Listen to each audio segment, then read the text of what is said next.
Hi students, welcome back to my channel. Today we are going to discuss most important physics sum from thermodynamics. This is the most important problem for AP and Telangana first year students. So, ఒకసారి question discuss చేద్దాం. An electric heater supplied to a system at a rate of 100 watts if the system performs work at a rate of 75 joules per second. At what rate is the internal energy increasing? Internal energy ని మనం find out చేయాలి. ఎలా చేయాలో నేర్చుకుందాం. So according to given question, heat supply to the system ఎంత ఇక్కడ 100 watts కదా, అంటే మనకి డెల్టా Q కావాలి. డెల్టా Q ఈక్వల్ టు మనం 100 watts అని తీసుకోవచ్చు. ఇక్కడ మనకు రేట్ ఆఫ్ అన్నారు కాబట్టి టైం మెన్షన్ చేయలేదు కాబట్టి మనం పర్ సెకండ్స్ తీసుకుంటాం ఎప్పుడైనా సరే. సో 100 జౌల్స్ పర్ సెకండ్ అని తీసుకుంటాం.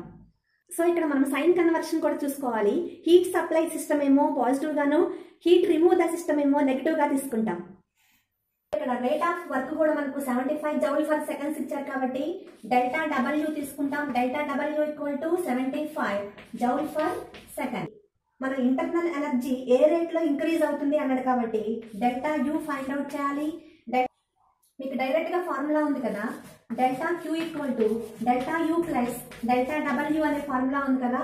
సో ఇక్కడ మనం సబ్స్టిట్యూషన్ చేసేస్తే డెల్టా క్యూ అంటే 100 watts equal to delta U మనం ఫైండ్ అవుట్ చేయాలి ప్లస్ డెల్టా డబ్ల్యూ అంటే 75.